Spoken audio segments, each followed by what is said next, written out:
Capoeira is a combination of many things. It's music, movement, philosophy, culture, history, poetry, art, and if you do it a long time it becomes spirit as well.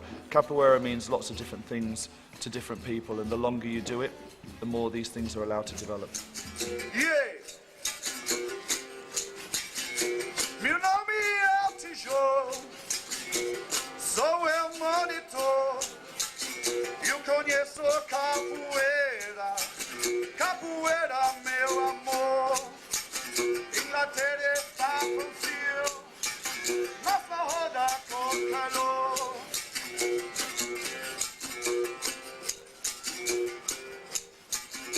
Meu mestre é Silvia, marca sombra, beija-flor, capoeira senzala santos, Inglaterra criador, na violência é o desejo. Capoeira originated in Africa. It's said that it was developed from a ritual dance called the Ngola dance, which mimicked the fight between two zebras during the mating season.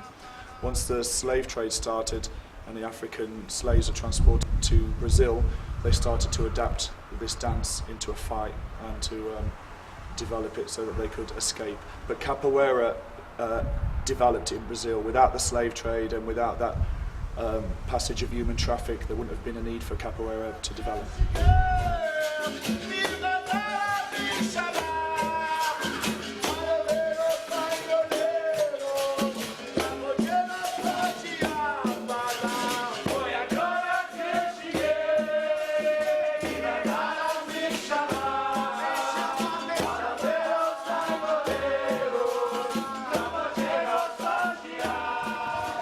Capoeira to me means quite a few things. It's good for vision, your personality changes, and it makes you feel more aware of things that's going on around you. An important aspect of Capoeira is always to be looking at what's going on, whether you're playing or whether you're not playing. You can gather a lot of information, and it tends to reflect on the way your life is. You tend to listen to people a lot more.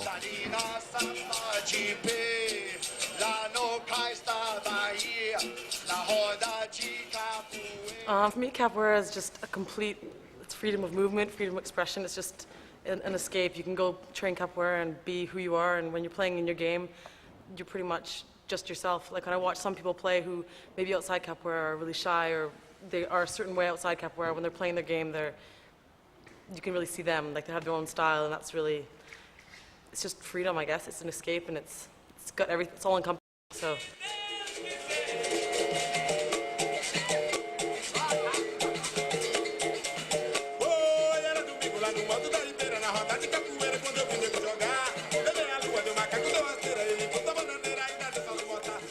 Before I started Capoeira, I was into the jazz fusion dance scene, which I used to go and do a lot.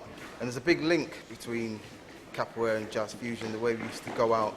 And it's the same sort of thing where you've got a circle of people and we'd have dancers from Birmingham, Manchester, Leeds, Huddersfield, and you'd face off with each other. And it's the same link with Capoeira, whereas you're in a circle and playing together and using your personality and showing stuff, I suppose.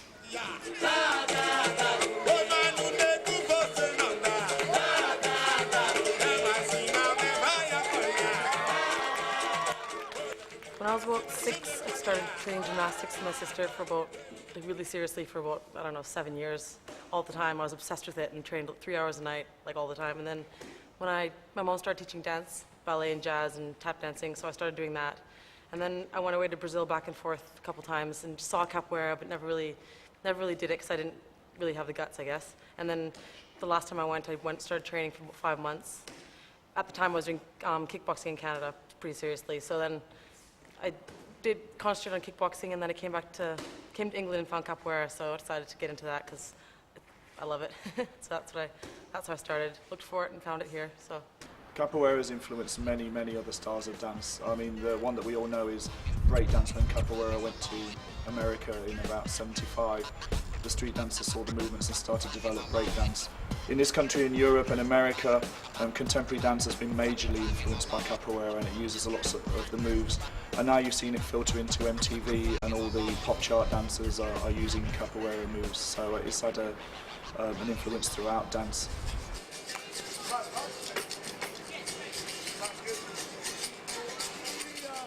There are lots of reasons for taking capoeira out onto the street and to festivals. I mean, the primary reason is because capoeira is still very young in this country, and it's just to make people see capoeira, or to let them see capoeira so that they might become interested in the art form.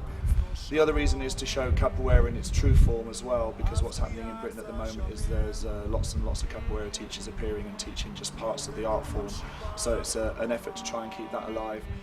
And it's good to take my capoeiristas and my students into different environments. Capoeira comes from lots of different environments, from the Senzala slave camps to the street and in academies as well. So I think it's good to take the students into those different environments and see how it influences and affects their capoeira.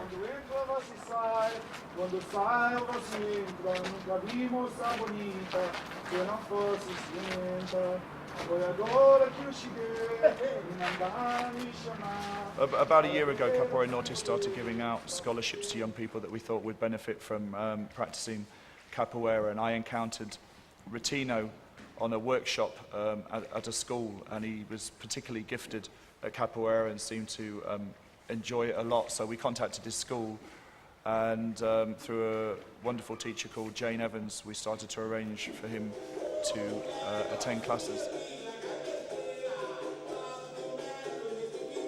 When I first met Paul, I was going to Wally Range and with my friends from my school, and then I saw Paul doing his capoeira class, and then he saw me doing my capoeira thing, and then I started doing it, and then he picked me out to come to his class, and then that's how I got into his class lessons. I want to carry on capoeira until I get old, until I'm ready to die. But from now, I'm hoping that I get as much belt as possible. So when I grow up, I can just get my career in future of my life.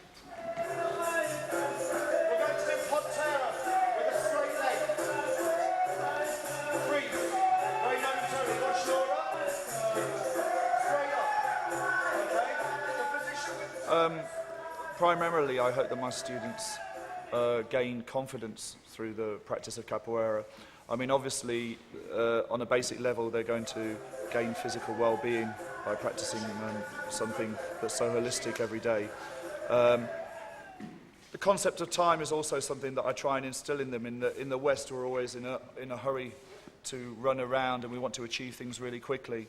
In capoeira, it's a slow process in that I've been doing it 13 years and I'm still a baby in capoeira. My master, who's been doing it 40 years, will always say that he's learning capoeira. So that I hope, and I know that a lot of my students know that it's a patient road, and if they want to become teachers, they'll follow the proper path and take their time and make sure that they're fully rounded in their knowledge of capoeira before starting that development.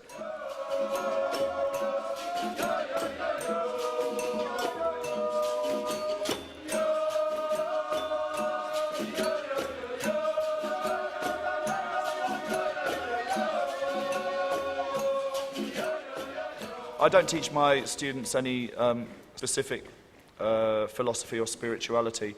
Capoeira is intrinsically spiritual and philosophical, and one of the great reasons for doing capoeira is to discover that for yourself, and to make it relevant to you and your life. So through the different encounters in the Roda, these little layers are exposed piece by piece over a number of years of practicing capoeira. Above my master's school, or above Senzala Santos in Brazil, there's a plaque that sums up the philosophy of our group, and it says that we're all various expressions of the same face. And the Roda of Capoeira, and the way I teach Capoeira, is an endeavour to help people to find their expression within that face.